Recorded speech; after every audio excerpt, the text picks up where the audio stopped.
우리가 돌이켜 바산으로 올라가매 바산왕 옥이 그의 모든 백성을 거느리고 나와서 우리를 대적하여 에드레이에서 싸우고자 하는지라. 여호와께서 내게 이르시되 그를 두려워하지 말라.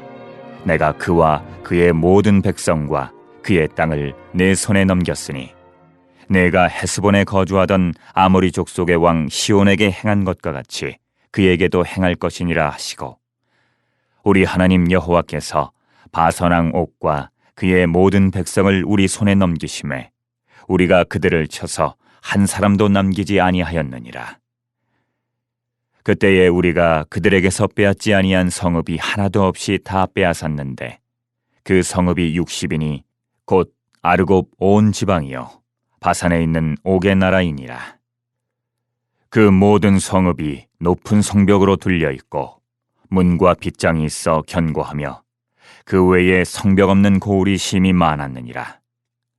우리가 헤스본 왕 시혼에게 행한 것과 같이 그 성읍들을 멸망시키되 각 성읍의 남녀와 유아를 멸망시켰으나 다만 모든 가축과 그 성읍들에서 탈취한 것은 우리의 소유로 삼았으며, 그때에 우리가 요단강 이쪽 땅을 아르논 골짜기에서부터 헤르몬 산에까지 아모리 족속의 두 왕에게서 빼앗았으니 헤르몬 산을 시돈 사람은 시련이라 부르고 아모리 족속은 스닐이라 불렀느니라.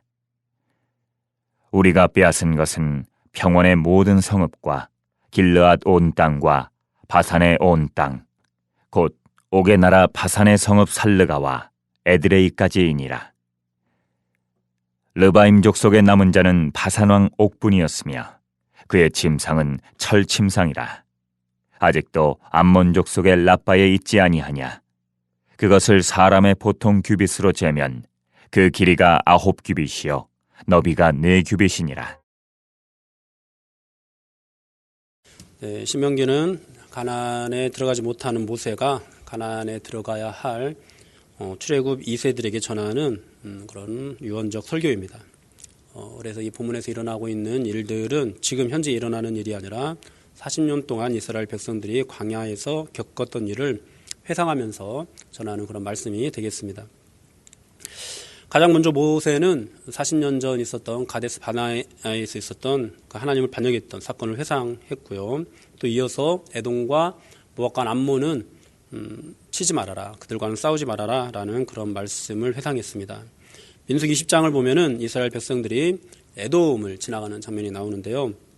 이때도 모세는 에돔 왕에게 그 땅을 지나가기를 청했습니다. 그런데 에돔 왕이 그것을 거절했고 이스라엘 백성들은 그 땅을 돌아서 갈 수밖에 없었는데 그 일로 또 이스라엘 백성들이 원망하고 불평하다가 불뱀 사건을 만나게 되기도 합니다.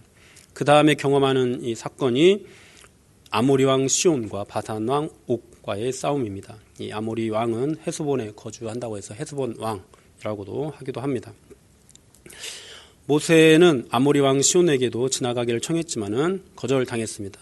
하지만 이번에는 돌아서 가지 않고 아모리 땅을 점령합니다. 다음에 이어지는 사건이 이제 오늘 본문에 나오는 바산 왕 옥과의 싸움입니다. 하나님께서 이 가나안 정복 전쟁을 앞둔 이스라엘 백성들에게 이 아모리 왕 시온과 바산 왕 옥과의 이 싸움 이야기를 하시면서 전하시고자 하는 그 뜻이 무엇일까요? 오늘 이 상대하게 되는 바산 왕 옥은 매우 강한 상대였습니다. 11절에 보면은 그의 침상이 철 침상인데 길이가 9 규빗이고 너비가 4 규빗이라고 말씀합니다. 길이가 4.5m 또 너비가 약 2m 정도가 되는 크기입니다. 그만큼 이 바산 왕 옥이 거대한 사람이었다라는 것을 보여줍니다. 그리고 그의 땅이 성읍이 60이나 되었고 모든 성읍이 높았고 문과 빗장이 있어 견고했다. 그렇게 말씀을 하고 있습니다. 시편 135편에서도 보면은 이 왕들이 굉장히 강한 왕이었다고 말씀을 하는데요. 시편 135편 10절에서 11절 말씀 보면은 그가 많은 나라를 치시고 강한 왕들을 죽이셨나니 곧 아모리 인의 왕 시온과 바산 왕과 가나안의 모든 국왕이로다. 이렇게 말씀을 하고 있습니다.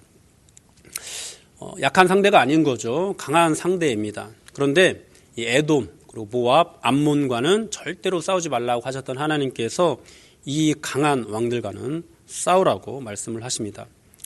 그 땅을 이스라엘에게 주겠다 이렇게 말씀을 하십니다. 그 땅을 차지하고 기업으로 삼으라 말씀을 하고 있습니다. 그렇게 바산왕 옥과의 싸움이 이어지게 되는데요. 어떻게 진행되는지 한번 보도록 하겠습니다. 우리 1절 말씀 다 같이 한번 읽어볼까요? 시작.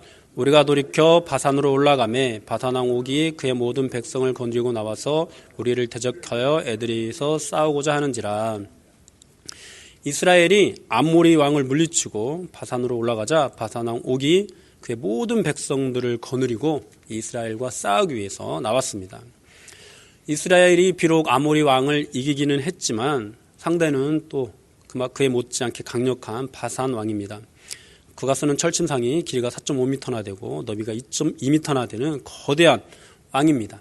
객관적으로 이길 수 없는 상대였습니다. 이스라엘 백성들이 아마 두려움에 사로잡혀 있었던 것 같습니다. 그래서 하나님께서 그들에게 두려워하지 말라는 말씀을 2절에서 전하고 있습니다.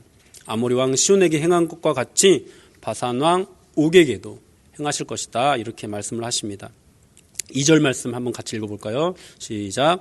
여호와께서 내게 이르시되 그를 두려워하지 말라. 내가 그와 그의 모든 백성과 그의 땅을 네 손에 넘겼으니 네가 헤스본에 거주하던 아모리 족속의 왕 시온에게 행한 것과 같이 그에게도 행할 것이니라 하시고, 이 말씀을 의지해서 이스라엘 백성들은 싸웠습니다. 그리고 승리했습니다. 여러분, 그들의 승리가 어떤 승리였습니까? 3절에서 보면은 한 사람도 남기지 아니하였느니라 이렇게 말씀을 합니다. 또 4절에서는 빼앗지 아니한 성읍이 하나도 없이 다 빼앗았다고 말씀을 하고 있습니다. 6절에서는 그 성읍들을 멸망시키되 각 성읍의 남녀와 유아를 멸망시켰다고 이렇게 말씀을 하고 있습니다. 여러분, 그야말로 끝까지 싸움이었습니다. 명령하신 대로 모든 것을 다 수행한 싸움이었습니다.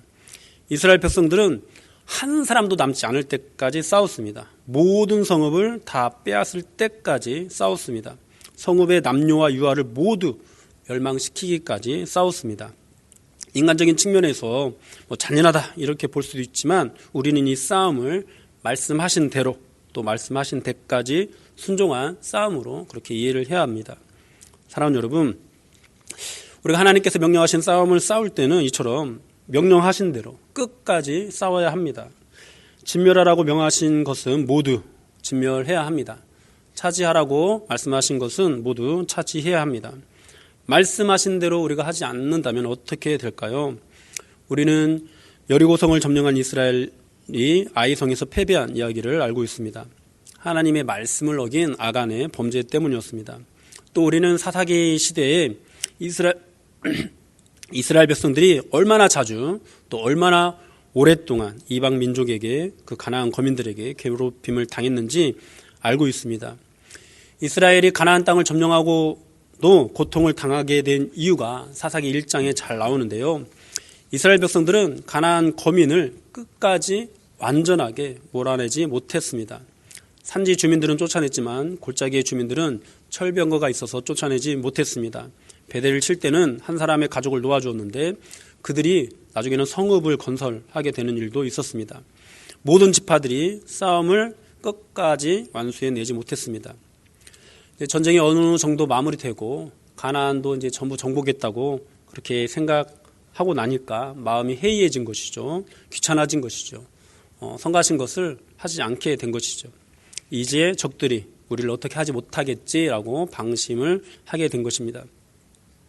그러다가 그들이 그렇게 남겨놓은 일들로 인해서 굉장히 많은 고통을 겪어야 했습니다. 사랑하는 여러분, 지금 오늘의 이 말씀을 듣고 있는 이스라엘 백성들이 놓여 있는 상황은 어떤 상황인가요? 광야에서 40년 훈련을 받고 이제 가나안 땅 입성을 앞둔 사람들입니다. 훈련받은 군대가 아니었습니다. 또 최고급 무기로 무장을 한 것도 아니었습니다. 그런데 하나님께서는 이들에게 가나안을 점령하라고 하십니다. 그들이 어떤 심정이었을지 한번 상상해 보십시오. 그들에게 모세가 하나님의 말씀을 이제 설교하고 있는 겁니다. 아모리 왕 시온과 그리고 바산 왕 옥과의 싸움을 회상하면서 말씀을 전하는데요. 여러분, 이 전쟁은 오늘 본문에 나온 이 전쟁은 결국 가나안 정복 전쟁의 전초전과 같은 그런 성격의 것이었습니다. 그 전쟁을 통해서 앞으로 이루어지게 될 가나안 전쟁이 어떤 전쟁인지를 보여주는 것이죠. 가나안 전쟁은 크고 강한 적을 향한 싸움이었습니다. 객관적으로 보았을 때 이스라엘이 이길 수 있는 싸움이 아니었습니다. 그런 싸움을 하나님께서 명하셨습니다. 어떻게 이길 수 있을까? 어떻게 그들을 상대할 수 있을까? 오늘 이 본문 말씀을 통해서 들려주는 거예요. 너희가 아모리 왕 시온을 이겼던 것처럼, 바산 왕 옥을 상대했던 것처럼 너희들의 힘으로 되는 것이 아니다. 하나님의 힘으로 된다. 나를 의지할 때 된다. 나의 뜻에 순종할 때 그 싸움을 이길 수 있다라고 말씀을 하는 것입니다. 그래서 또 요단 동편의 아모리 왕과 바산 왕의 이 땅들을 끝까지 쳐서 진멸하고 모두 차지하게 된 것처럼 가나안 땅도 그렇게 하라고 말씀을 하고 있는 것입니다. 그러면서 이 가나안 정복 전쟁을 앞두고 이스라엘 백성들에게 두려워하지 말라라는 그런 말씀을 전하고 있는 것입니다. 여러분, 지금까지 말씀으로 우리가 알 수 있는 사실이 무엇인가요? 하나님께서 싸우지 말라고 하신 그 싸움은 우리가 하지 말아야 합니다. 또 하나님께서 명령하신 싸움은 말씀하신 대로 말씀하신 데까지 끝까지 싸워야 합니다. 여러분, 하나님께서 말씀하신 명령하신 싸움은 우리가 반드시 이기는 싸움입니다. 이 싸움은 우리의 힘으로 사는 싸움이 아닙니다. 하나님의 능력으로 하는 싸움입니다. 우리는 싸움을 두려워할 필요가 없습니다. 우리가 두려워해야 될 것은 이것이 하나님의 뜻이냐 하나님의 뜻이 아니냐 하는 그런 문제입니다. 여러분, 이것을 우리에게 적용할 때 어떻게 적용할 수 있을까요? 출애굽한 이스라엘 백성들에게 상징적인 두 개의 사건이 있었는데요. 하나는 홍해를 건넌 사건이고 또 하나는 가나안에 입성하면서 요단강을 건너는 사건입니다. 홍해를 건널 때는 이미 갈라져 있는 바다를 건넜습니다. 그리고 이 홍해를 건넌 사건은 하나님의 구원, 은혜로 얻는 구원을 상징합니다. 여러분, 구원은요, 갈라져 있는 바다를 건너는 것과 같습니다. 그런데 요단강을 건널 때는 여전히 물이 흐르고 있었습니다. 앞에선 제사장들이 발을 내디딜 때 강물이 멈춰 섰습니다. 여러분, 이것은요, 믿음으로 싸우는 삶을 상징합니다. 구원받고 믿음으로 사는 사람은 더 이상 갈라져 있는 바다를 건너지 않습니다. 여전히 흐르고 있는 강물에 믿음으로 발을 내딛습니다. 지금 이스라엘 백성들이 바로 그 요단강을 건너려고 하고 있습니다. 사랑하는 여러분, 여러분들은 예수님을 믿으십니까? 여러분, 구원을 받으셨죠? 예, 여러분, 우리가 예수를 믿는다면은 우리는 이미 모두 홍해를 건넜습니다. 홍해를 건넌 후에 아직 광야에 있는 분들도 계실 겁니다. 이전 세대가 다 죽은 것 같이 이제 이전 것들을 다 버리는 그런 연습들을 우리가 해야 합니다. 그리고 오늘 이스라엘 백성들처럼 가나안 입성을 눈앞에 둔 그런 분들도 계실 겁니다. 여러분, 가나안 전쟁은 믿음의 싸움입니다. 처음 예수 믿을 때는 그저 교회 열심히만 나가면 되겠지, 주일에 예배를 열심히 드리면 되겠지라고 생각을 했는데, 여러분, 더 이상 우리의 싸움이 그 정도로 그치는 싸움이 아니라는 것을 우리는 알고 있습니다. 여러분, 우리가 싸워야 하는 싸움은 처음 예수 믿을 때 이 정도 우리가 신앙생활 하면 되겠지 이렇게 생각했던 그 정도가 아닙니다. 훨씬 더 높은 산을 넘어야 되고 훨씬 더 강한 적들을 상대해야 합니다. 그 싸움 앞에서 원망하고 불평했던 것들은 광야 생활 동안 모두 우리가 버려야 하는 것들입니다. 그러나 또 그 모든 불평들을 버렸다고 해서 우리 안에서 두려움이 사라진 것은 아닙니다. 요단강이 흐르고 있는데 발을 내디뎌야 하고 요단강을 건너면은 크고 견고한 여리고 성이 기다리고 있습니다. 사랑하는 여러분, 믿음으로 세상을 살아가는 것이 얼마나 어렵습니까? 그러나 두려워하지 마십시오. 하나님께서 함께 하십니다. 하나님께서 우리를 도우십니다.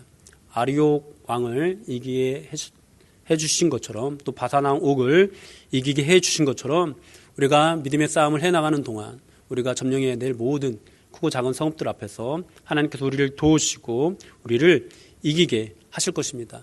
여러분, 그 싸움을 싸워내십시오. 그 싸움을 싸울 때 내가 만족하는 수준에서 멈추지 마시고 하나님께서 명령하신 데까지 끝까지 싸우는 그런 싸움을 하십시오. 참, 우리 안에는 우리가 세운 기준들이 너무 많이 있습니다. 이 정도만 하면 되겠지, 여기까지만 하면 되겠지, 이 정도 봉사만 하면 되겠지, 이 정도만 내가 기도하면 기도 생활하면 되겠지라는 그런 기준들이 있습니다. 여러분, 내가 만족할 만하다, 아니 내가 감당할 만하다, 이런 기준들은요 거의 99% 필패입니다. 여러분, 그런 기준을 세우고 가면은요 나의 삶에서든지 아니면 자녀의 신앙 문제에서든지 반드시 문제가 나타나게 되어 있습니다. 절대로 우리가 기준을 세워서는 안 되고요. 주님이 우리에게 주시는 기준을 우리가 바라봐야 합니다. 그 기준 앞에 순종해야 됩니다. 주님이 우리에게 보여주시는 기준은 굉장히 높습니다. 굉장히 강합니다. 딱 볼 때 상대하기 어렵다라고 생각되어지기도 합니다. 그래서 처음에 막 이제 신앙생활 하면서 행복하게 신앙생활 하고 있는 사람이 하나님의 뜻이 그들에게 비춰졌을 때 이런 생각을 하게 되는 거죠. 아이고, 속았다. 이런 생각을 하면서 돌아가야 되나? 이제 더 이상 돌이키지도 못하고 어쩔 수 없이 이제 끝까지 가게 되는 그런 가운데 놓이게 되기도 합니다. 사랑하는 여러분, 그렇습니다. 하나님께서 우리에게 제시하는 기준은 절대 낮은 기준이 아닙니다. 우리가 딱 그 앞에 서면은 어떡하나, 이걸 내가 감당할 수 있을까라는 그런 생각이 드는 것이 당연한 싸움입니다. 하나님께서는 그런 싸움을 싸우라고 명령하시는 겁니다. 그리고 그 싸움을 끝까지 싸우라고 말씀하시는 겁니다. 그리고 오늘 이스라엘 백성들에게 주시는 말씀처럼 두려워하지 말라고, 내가 싸우는 거다고, 내가 이기게 하는 것이라고 그렇게 말씀을 하고 있는 것입니다. 사랑하는 여러분, 여러분도 이제 요단강 앞에 서십시오. 요단강 앞에서 홍해를 가르치고 하나님을 원망했던 우리를 버리시지 않았던 그 하나님, 우리를 끝까지 이 광야 생활 동안 지켜주셨던 그 하나님을 바라보십시오. 주님의 말씀을 붙잡고 또 각자 주어진 그 소명 안에서 주님이 명하시는 싸움을 싸워서 승리하는 여러분이 되시기를 주님의 이름으로 축복합니다.